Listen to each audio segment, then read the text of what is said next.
తెలివిలోనే శక్తి ఉంది. శిష్యులరా, ఋషులు 4 వేదాలను రచించారు. అందులో అన్నింటికంటే ముఖ్యమైన వేదం.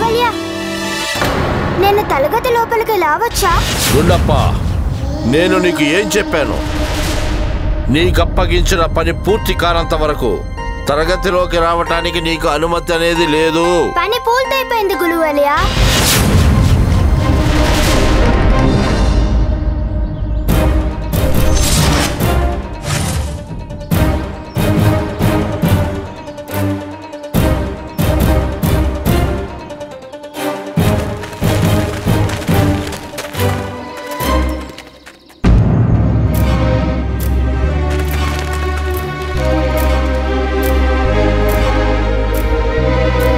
ఆశ్చర్యంగా ఉంది. ఒక్క పాము కూడా కనిపించడం లేదు.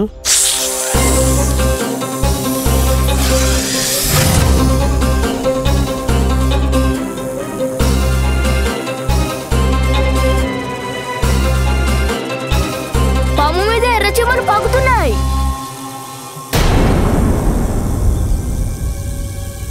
ఎర్రచీమలు చాలా ప్రమాదకరమైనవంటారు. ఇవి ఇక్కడికి ఎలా వచ్చాయి?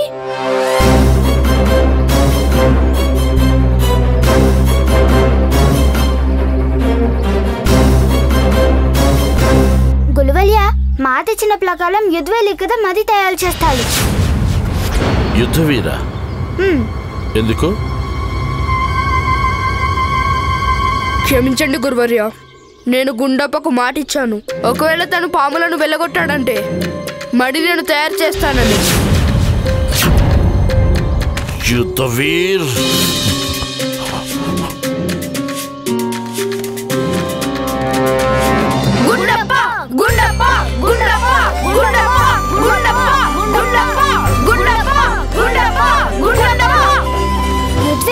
పాములు పాలిపోయాయి, కానీ వాటికి బదులుగా చీమలు వచ్చాయి. ఆహా, ఎల్ల చీమలు వచ్చాయి. అవి కుదితే పాము కంటే ఎక్కువ నొప్పిగా ఉంటుంది. యుద్వీల్, అదిగో పాల.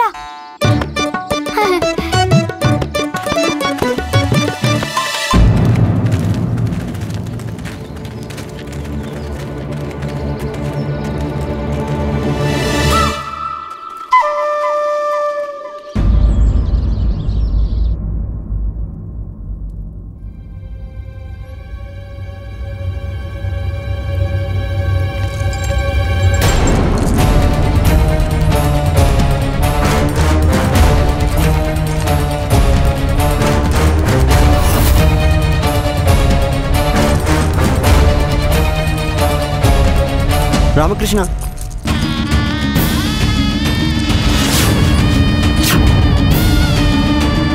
మహారాజా, అశుభ ఆదినాథ్ని ఇంకా ఆలస్యం చెయ్యకుండా ఉరి కొయ్యకు వేలాడదీయడం మంచిది.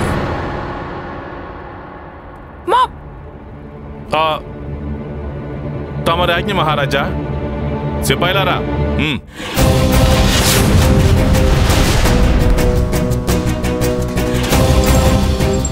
రామకృష్ణ,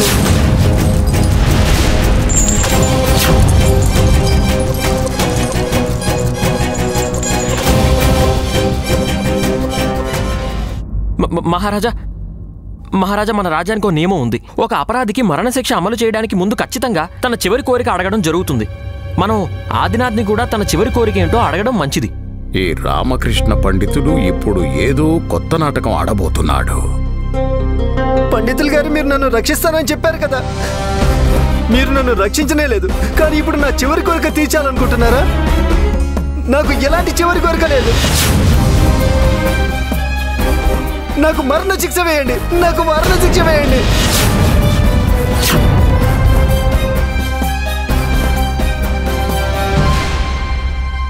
చిత్తం మహారాజా. తలారి,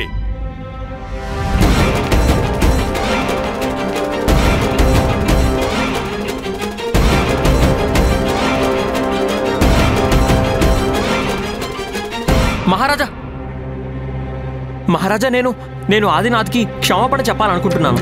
తన ఈ పరిస్థితికి కొంతవరకు బాధ్యుణ్ణి నేనే కదా. నేనే తనని రాణివాసంలో పనికి పెట్టాను కదా.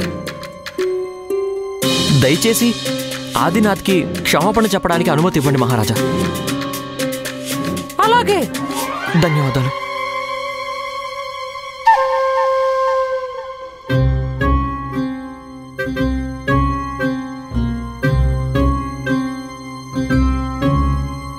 పండితులు గారు మీరు నన్ను రక్షిస్తానని చెప్పారు కదా. నోరు మూసుకొని నేను చెప్పేది విను.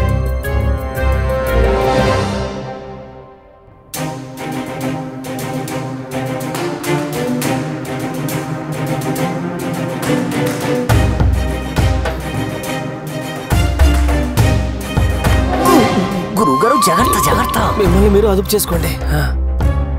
సరే. మహారాజా, ఆదినాథ్ తన చివరి కోరికని చెప్పడానికి సిద్ధంగా ఉన్నాడు. ఆదినాథ్ చెప్పు. మహారాజా ఇంతకు ముందే ఎలాంటి చివరి కోరిక లేదని చెప్పాడు. ఇప్పుడు చివరి కోరిక ఎక్కడి నుంచి పుట్టుకొచ్చిందంట? గురువర్యా, ఆదినాథ్ తమరి చివరి కోరిక ఏంటో చెప్పండి.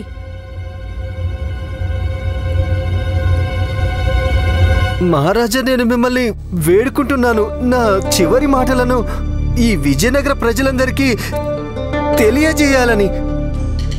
అలాగే తమరి చివరి మాటలేమిటి? మహారాజా, నాకంటే కూడా అశుభ వ్యక్తి విజయనగరంలోనే బ్రతుకుతున్నాడు. నా కోరిక ఏంటంటే తనను విజయనగర ప్రజలందరికీ పరిచయం చేయాలనుంది. నీకంటే కూడా అశుభమా?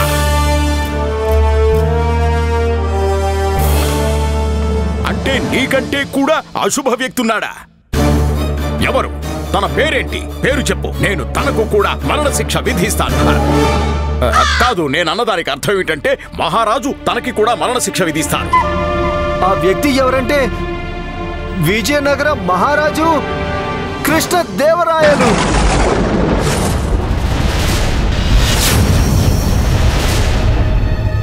ఏమిటి?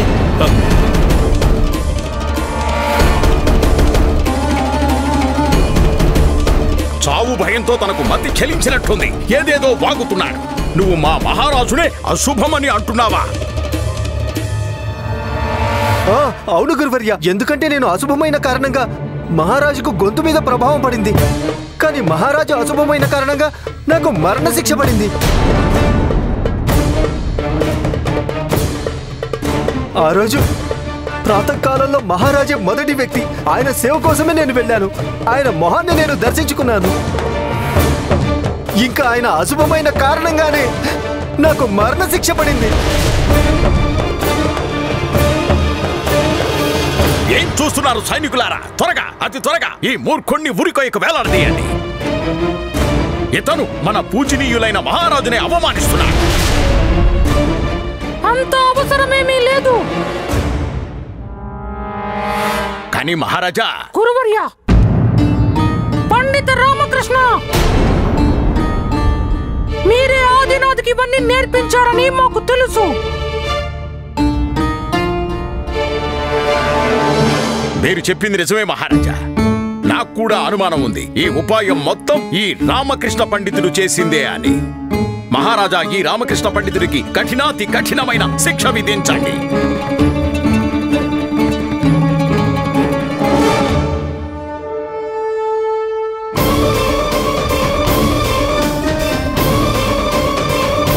రండి మహారాజా, రండి. మీ శిక్ష ఏంటో తెలియజేయండి మహారాజా.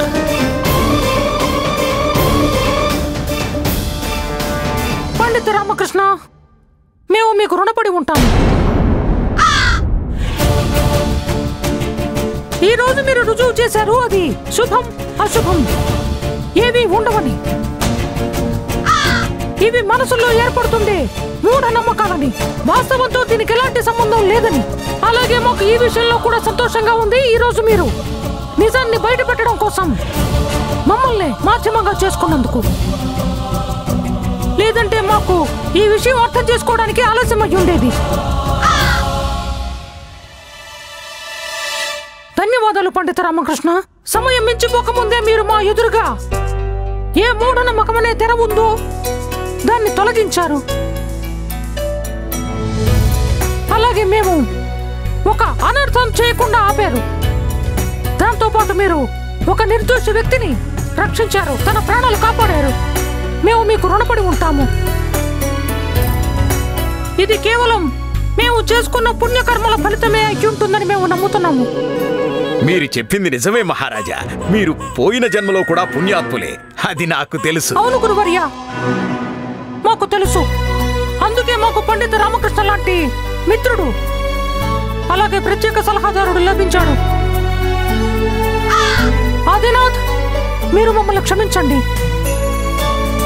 మా వల్ల తప్పు జరిగిపోయింది. మహామంత్రి గారు, తమరి ఆజ్ఞ మహారాజా. తలారి,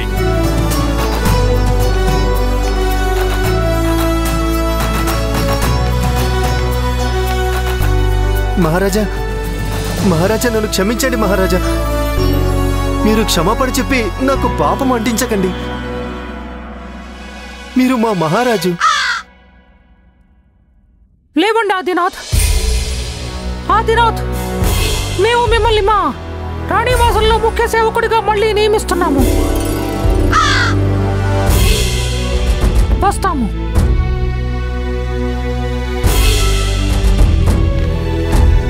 పండితులు గారు, మీరు దేవుడి స్వరూపమే.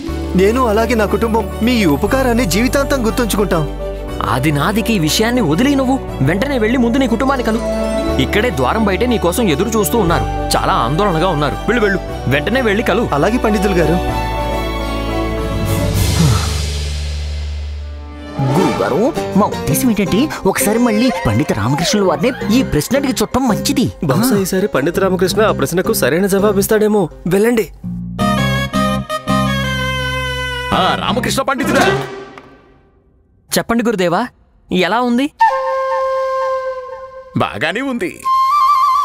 రామకృష్ణ పండితుడా, నాకు తమరి సహాయం కొంచెం అవసరం ఉంది. అయ్యో, మీరు ఆదేశించండి. రామకృష్ణ పండితుడా, ఒక ప్రశ్న నాకు చిక్కుముడిలా తయారైంది, పరిష్కారం దొరకడం లేదు.